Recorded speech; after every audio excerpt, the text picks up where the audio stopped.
Hey everyone, welcome to another episode of Shake Sales. I'm your host, Maggie Bloom, the sales evangelist at Mailshake. And today I am super excited to talk with Gabby, a business development manager at Proposify. And Gabby has started at Proposify about a little under 3 years ago as a BDR, and she's already worked her way up into a managerial role. So today the topic is really just talking about Gabby's journey in the past 3 years of where she got to today. But Gabby, thanks so much for being on here, and you mind taking some time to introduce yourself? Yeah, sure. Thanks, Maggie. Yeah, I'm super excited to be here.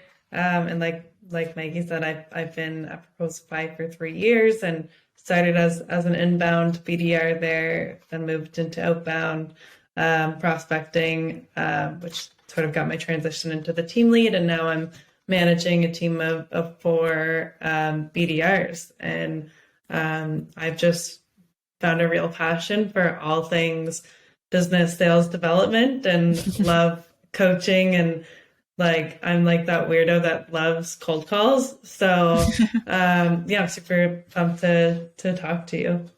Yeah, awesome. I know, and I feel like with both of the industries that we really talk to and sell into, it's like we talk about sales a lot, and Yeah. we talk about it on LinkedIn a lot too. So we're like probably these sales nerds that talk about it a lot, but especially cold calling. So I'm excited to get into this. But yeah, just with your transition, I mean, like starting as an inbound BDR at Proposify a little under 3 years ago to getting into a management position now, there is like incredible growth. So, how has that transition been for you? Definitely like more challenging than I expected. I think a lot of people think that, well, a lot of BDR, SDRs think, the only route is AE.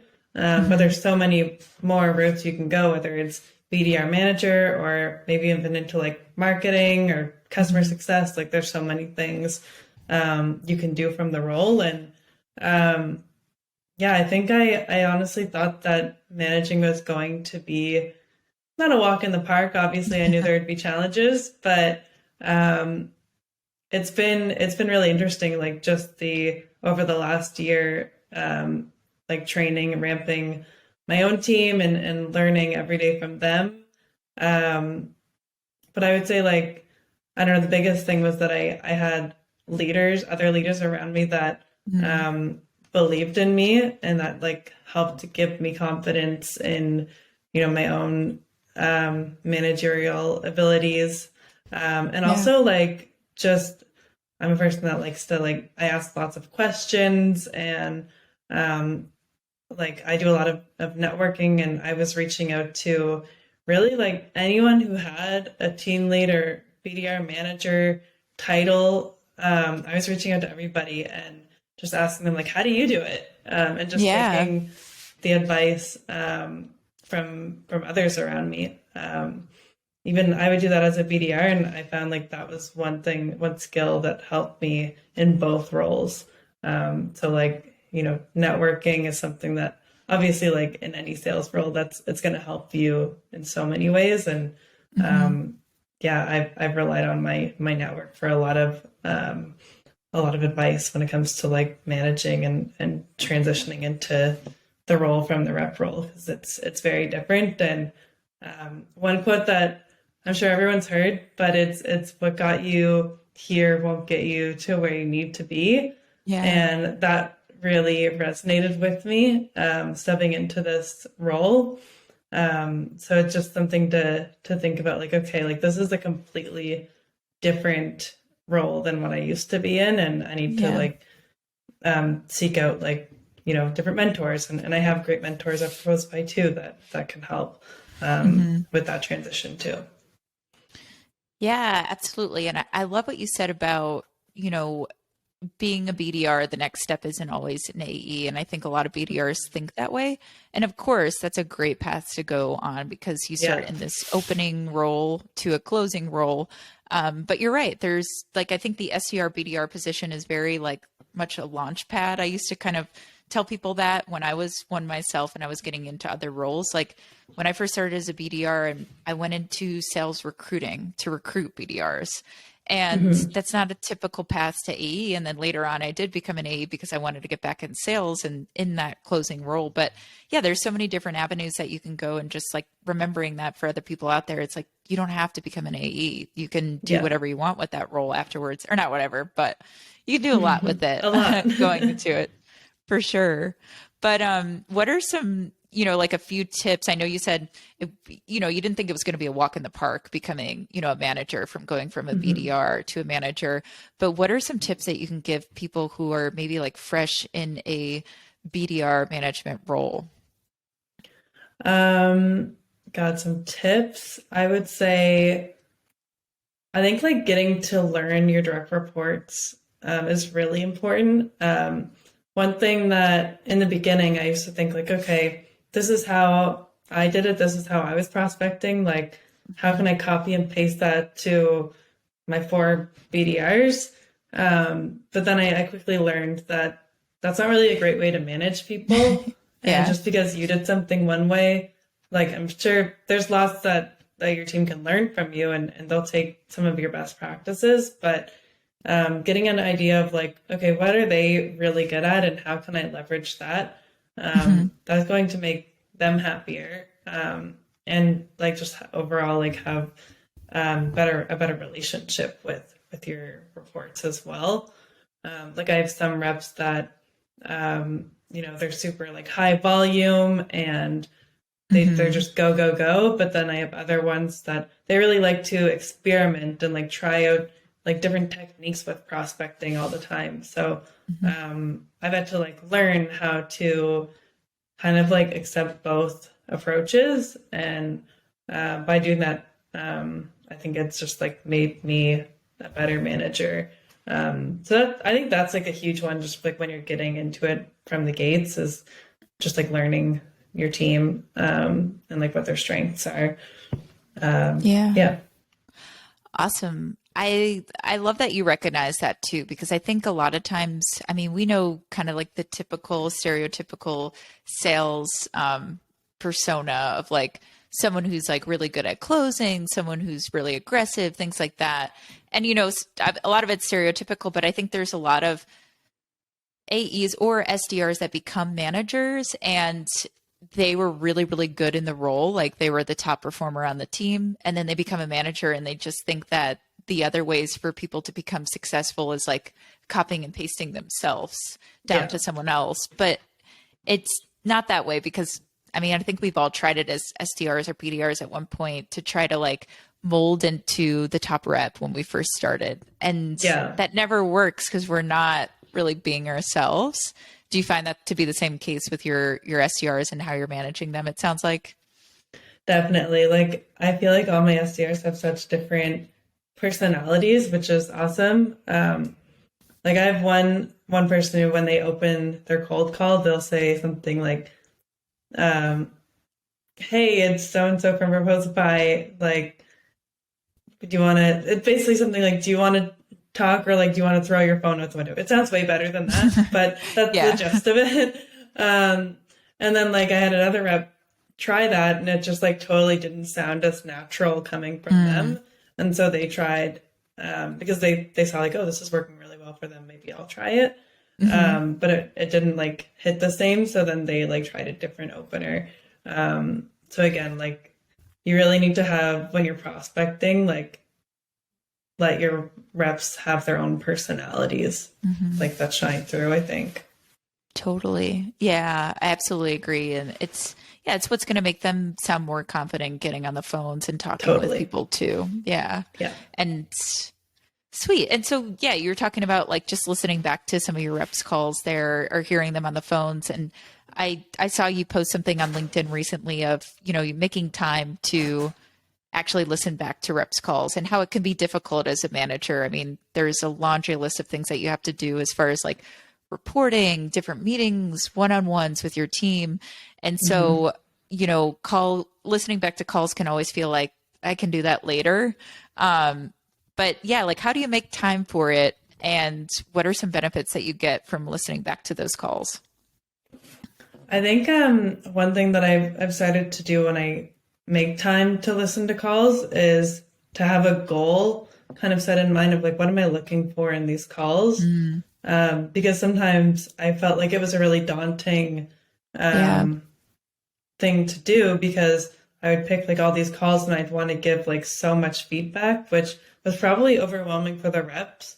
And then also just it took like a lot of time out of my day. And so I started looking at it more as like, okay, like what are, for an example, we were our conversion rates from like meeting booked to meeting qualified for slipping a little bit Hmm. um, due to like, just whatever reason. So I was like, okay, why is this? Like, there's, I need to listen to the calls to figure out like, and to figure out like why these conversion rates are slipping.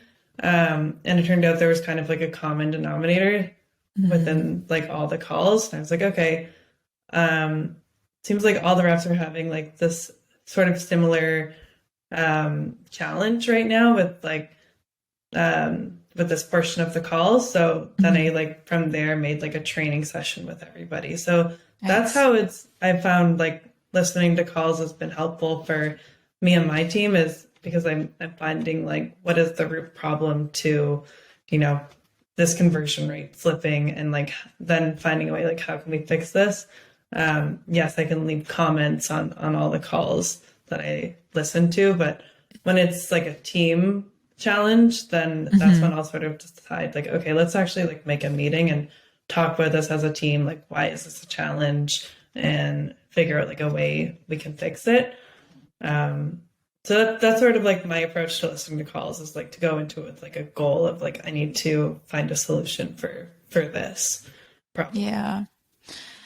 Yeah, and I'm glad you brought that up because for sales leaders listening out there, it's like it can be really overwhelming. You have tons of libraries of calls that you can listen back to, which is amazing because we have like access to amazing tools that let us do this now in a remote environment. But Yeah, it's like that can be super overwhelming. Like, what call should I decide to listen to?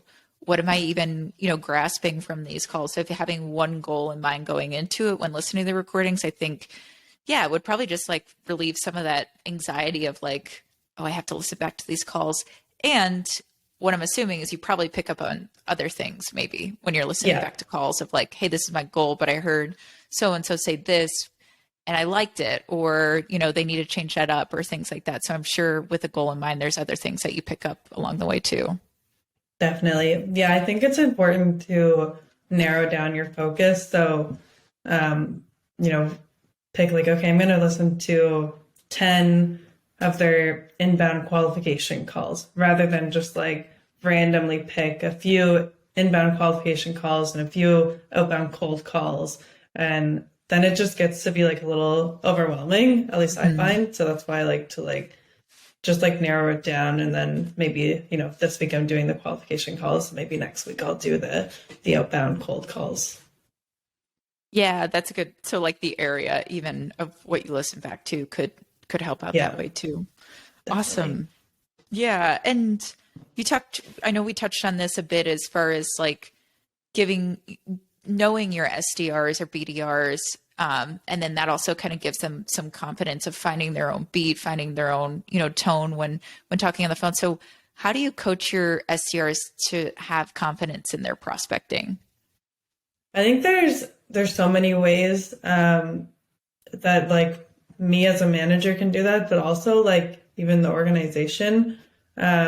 So for us, like when the BDRs book an outbound meeting, there's a Slack channel that gets notified, and then all the BDRs, the sales managers, like CRO, marketing's in that channel, the account executives, like everyone really like hypes the person up.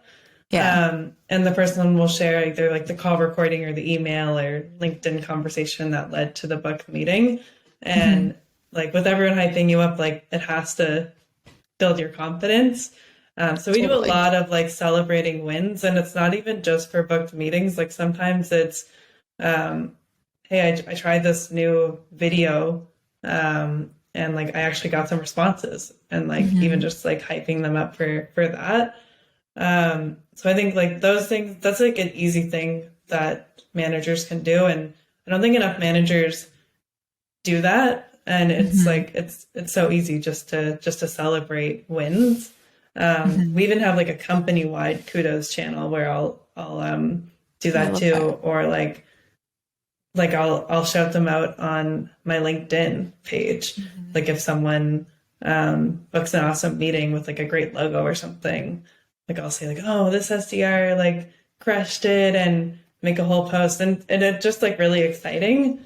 Hmm. Um, I also like, I think they know that I'm here to support them and Hmm. offer advice. So if they are stuck, like maybe they get a response that they don't really know how to handle, whether it's like through email or an objection, like they know they can come to me for coaching and advice on like how to handle those, and that I'm here for them, and I'm not here to judge them. So I really try and like make sure that they know like that I'm in their corner as well. And I think that sort of gives them confidence too. And I ask them like about their ideas too. I like to hear, I don't want to say like these are all my ideas that you have to Yeah. do. I give them, but then again, I also tell them like you don't have to take my idea. Like Hmm. I want to hear yours too, and then work on it together. So that's sort of the approach that I'm taking. But I'm always open to learning about how others are like getting their reps to feel more confident, because especially in this role, like there's so much objections and so many Hmm. no's that like it's like the most important thing, I think. Yeah. I mean, just in the sales role alone, especially with the SDR being on the front lines, it's like they get the most amount of rejection, even over AEs, because at least when an AE starts talking to someone, they're typically more qualified. But then the stigma that sometimes people have about BDRs at companies, like I know I've been referred to, luckily not a lot, but like as an appointment setter or like a meeting booker, you know what I mean? Yeah. So it's like that alone. And I think that's why we need to, like you said, like even just having the whole company recognize when a BDR books like a meeting with a big brand or tests Hmm. out a new video that worked really, really well for them, and having that kudos from everyone and being recognized that way too. Because yeah, it's, a lot, it's they deal with a lot of objections and a lot of, yeah, rejection too. And then it's also like in some companies they don't feel that valued, and I think that's something Yeah. that's super important for them, because for a lot of people it might be their first like corporate job or their first job where they're working with like a team and something like that. So I think it's definitely important. It sounds like you are really vulnerable with your reps, and you also give them that freedom to share that creativity, because I think that's where it can become a bit scary for reps of, well, what if I try something out and it doesn't work, or, I fail at it. But if you're the one, suggesting to them in the beginning and knowing like, hey, test it out. If it doesn't work, that's fine. We'll test something else out, or I give you some Yeah. tips. So I feel like that's super important to have in there. Definitely. Yeah, and like you said, like I do try and be vulnerable with my reps. Like, so I find if I tell them, hey, like even just the other day, I was feeling like our one-on-ones were really stale. Hmm. And I was like, we need to change this up. Like, I don't think I'm getting enough out of this, and I don't think they are either. So we did like a whole like one-on-one meeting tear down where like we basically talked about everything we didn't like about our one-on-ones, and then talked about the ways we can improve them and like change them Mm. going forward. It was a really great meeting, and I kind of started off by saying like, hey, I don't think I'm doing like a great job with one-on-ones. Like, and I want to be better and better support you. Like, so let's figure out a way like we can do that. And I think by me sort of acknowledging like you're not going to be perfect at your job all the time, so by acknowledging like the times when maybe you're not, I think will also make them feel more comfortable with saying like, hey, I don't think this call went very well, like what do you Hmm. think I could have done better? um because like I don't know, if you show vulnerability to someone, like they'll probably Show feel it more back. comfortable to do it back. Yeah. Hmm. I love that. More people need to be like you in leadership positions of, well, just being vulnerable with those types of things, because I think sometimes we get in the mindset of like, hey, we need to look good for this, or I put this meeting in place for a reason, but it doesn't mean that, of course, one-on-ones are important, but it doesn't mean Hmm. that the style of your meetings may not work for everyone on the team also. Like Yeah. maybe the way you run your one-on-ones is different for all four of your team members on there because some like a Hmm. certain way that you do it and some don't. So it's like just trying to figure those things out, but then also being able to admit like when something isn't flowing or isn't right there too. I think it makes the BDR a bit more vulnerable in those positions. Yeah, Yeah. definitely. Awesome. Well, Gabby, thanks so much, for your insights and, congratulations on this recent transition into Thank being a you. manager on the BDR team at Proposify. Yeah, just some things that I definitely took away from this is, yeah, making sure that you get to know your BDRs. And it seems like you do a really good job of that, just like from the beginning, how they can add creativity and, yeah, also getting their feedback there. So I really appreciate you coming on here and yeah, thanks so much for listening to Shake Sales as well. Thanks so much. This was so fun. I'm so glad we got together and jammed out on these topics. Yeah, and if anyone listening wants to connect, I'm always down to network. So just hit me up on LinkedIn and we'll chat all things SDR leadership. Awesome. Awesome. Gabby, you said the thing that I forgot to ask you is where can people find you, which most of the time On these days is, LinkedIn. yeah, Yeah. mostly that's the answer, but you never know. I got someone the other day that said Twitter. So, I'm but not on Twitter, so don't look yeah, for me there. me neither. But awesome. Yeah, you can follow Gabby Siddle. And she is a BDR manager at Proposify. So you can find her there. But thanks so much again. Thank you so much, Gabby. Bye. Thanks.